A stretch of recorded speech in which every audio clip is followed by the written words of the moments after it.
جی میں اپنی بات شروع کرنے سے پہلے آپ کو یہ بتانا چاہتا ہوں کہ یہ بحریہ ٹاؤن کے جو پیسے انگلستان میں پکڑے گئے ہیں، یہ جس قانون کے تحت پکڑے گئے ہیں وہ اکنامک کرائمز ایکٹ ہے۔ اکنامک کرائمز ایکٹ جو ہے وہ یہ مینڈیٹ کرتا ہے، یعنی اس قانون کے اندر لکھا ہوا ہے کہ جب اس طرح کا اللیگل پیسہ پکڑا جائے تو جس ملک سے وہ پیسہ آیا ہوتا ہے اس ملک کے حوالے کیا جاتا ہے، کیونکہ یہ عوام کی امانت ہے، یہ قانون کہتا ہے۔ اب اس میں اہم بات یہ ہے کہ جب یہ پیسہ پکڑا گیا، تقریباً 180 ملین پاؤنڈ کے قریب پیسے پکڑے گئے جو 14 دسمبر 2018 سے شروع ہوئے پکڑے جانے اور مختلف اکاؤنٹس کے ذریعے پکڑے گئے۔ تو جب یہ کیس چل رہا تھا تو اس دورانیے میں ایک آؤٹ آف کورٹ سیٹلمنٹ کی گئی۔ اب آپ یہ بات ذہن میں رکھیں کہ یہ پیسہ عوام کا ہے اور برطانیہ کے قانون کے مطابق یہ پیسہ پاکستان میں واپس آنا ہے، پاکستان کی حکومت کو ملنا ہے۔ تو وہاں پہ ایک آؤٹ آف کورٹ سیٹلمنٹ کی گئی۔ اس آؤٹ آف کورٹ سیٹلمنٹ میں حکومت پاکستان کی ریپریزنٹیشن کس نے کی، یہ مہمہ ہے۔ حکومت پاکستان کی ریپریزنٹیشن صرف یا اٹارنی جنرل آف پاکستان کر سکتا ہے اور یا وزارت قانون کر سکتی ہے۔ اس کے علاوہ حکومت پاکستان کا کسی بھی بین الاقوامی سطح کے اوپر کوئی بھی معاہدہ، کوئی بھی کانٹریکٹ کوئی اور سائن نہیں کر سکتا۔ نہ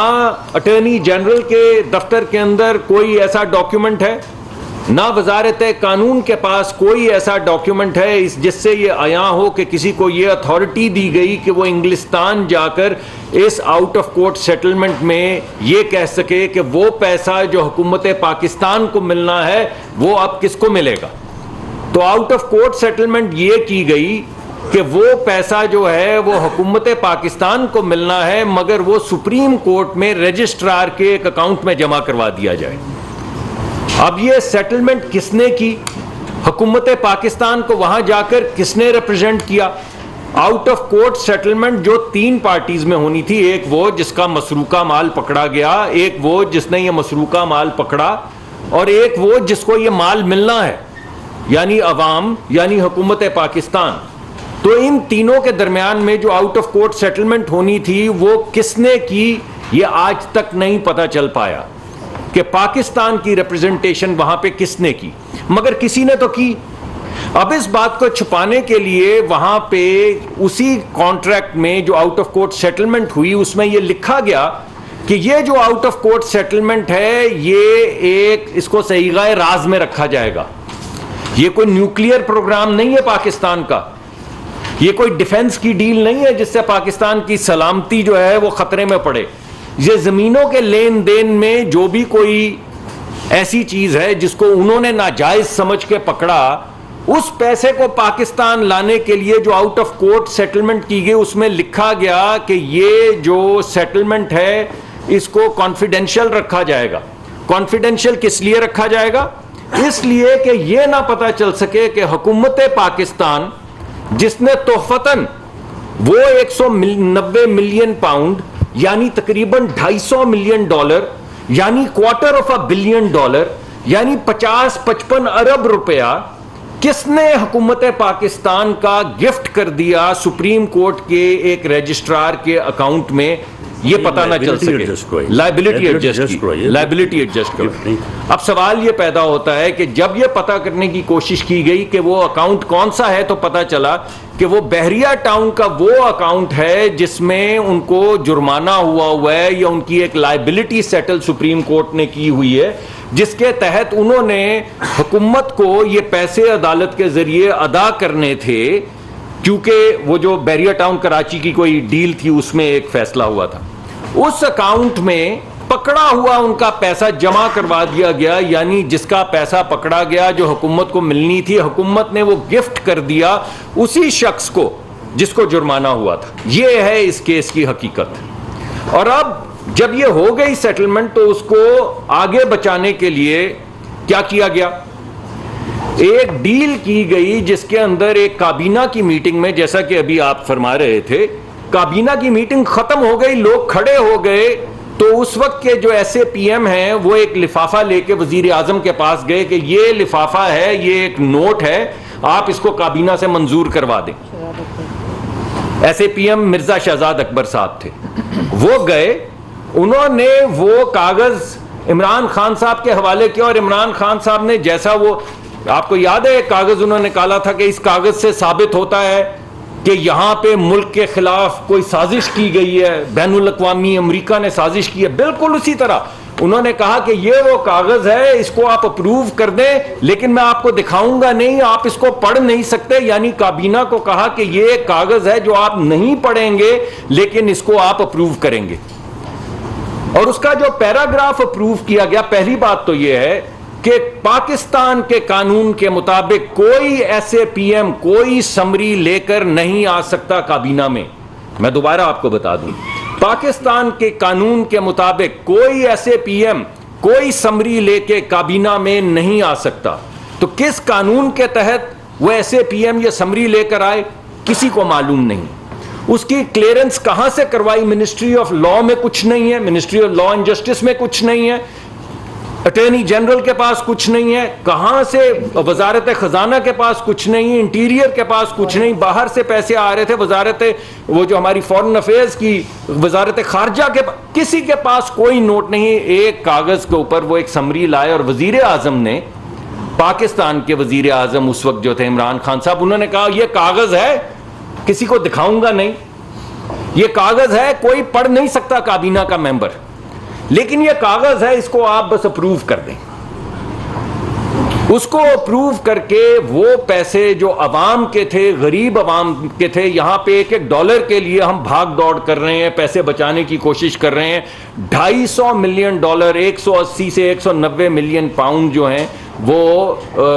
ان کے حوالے کر دیا گیا, سپریم کورٹ کے اکاؤنٹ میں جمع کروا دیے گئے. جب آج اس کو کھولا گیا کابینہ کے حکم کے مطابق, تو اس میں اپروو کیا کیا گیا تھا, اپروو یہ کیا گیا تھا کہ ایک سمری لے کر آئیں گے, یہ اپروو کیا گیا. میں آپ کو پڑھ کے سناتا ہوں. اپروو یہ کیا گیا پیراگراف 10 میں کہ وہ ایک سمری لے کر آئیں گے, سمری لے کر آئیں گے. سمری نہیں آئی, کوئی سمری کابینہ کے سامنے پیش نہیں ہوئی. میں آپ کو وہ پڑھ دیتا ہوں. As per the requirement under the Constitution of Pakistan, اور آگے اس کی وہ شک لکھی ہوئی ہے, Article 173, Rule of Business 7, such undertaking requires the approval of federal government, which as per the decision of Mustafa Impek's case means approval by the cabinet. Therefore, it is requested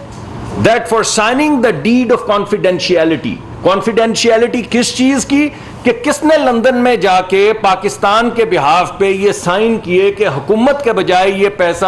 انہی صاحب کو جن کو جرمانہ یا جن کی لائبلٹی طے ہوئی ہوئی ہے ان کے اکاؤنٹ میں جمع کروا دیا جائے, اس کی confidentiality.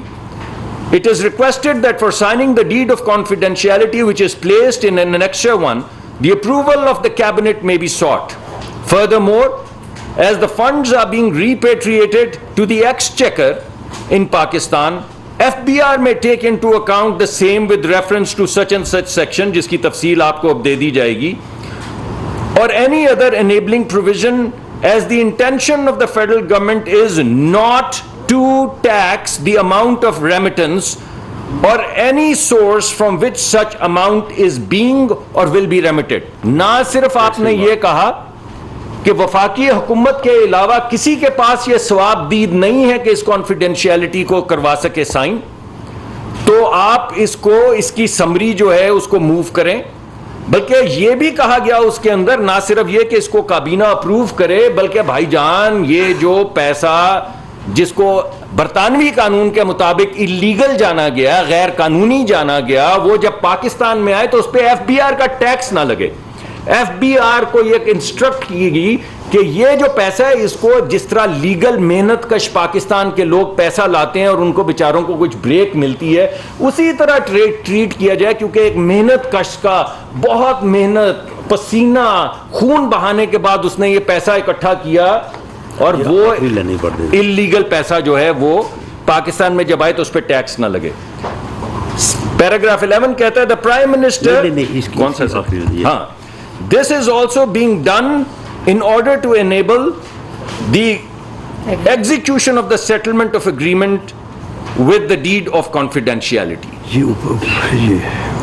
جو سمری ہے جو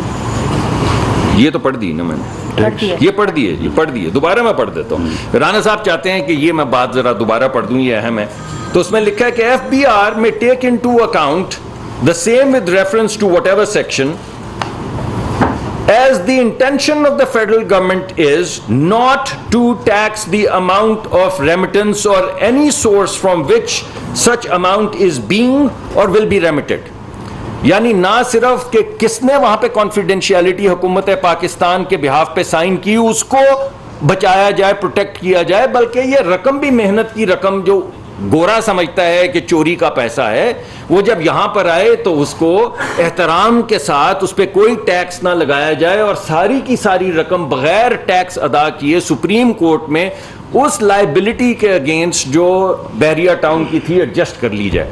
یہ ہے جناب نمبر 11 بھی پڑھ دوں سر جی. The Prime Minister being the minister in charge of the cabinet division may like to authorize the secretary cabinet division to submit the summary accordingly for consideration of the cabinet. جو نہیں کوئی summary نہیں آئی, یعنی اس کی آخری line یہ ہے کہ اس سب کو لیجیٹمیٹ کرنے کے لیے ایک سمری کابینہ کے جو سیکرٹری ہیں, سیکرٹری کیبنٹ, وہ پیش کریں تاکہ کابینہ اس کی اپروول کرے, تاکہ یہ لیجیٹمیٹ ہو سکے, تاکہ اس کانفیڈینشیلٹی کو, ویسے ہم نے کانفیڈینشیل کاغذ آپ کے سامنے کوئی نہیں رکھا آج, ہم نے جو چیزیں نان کانفیڈینشیل تھی وہ رکھی صرف آپ کے سامنے. لیکن صاحب یہ ہے مدینہ کی ریاست. تو آج کا جو واحد مقصد تھا وہ یہ تھا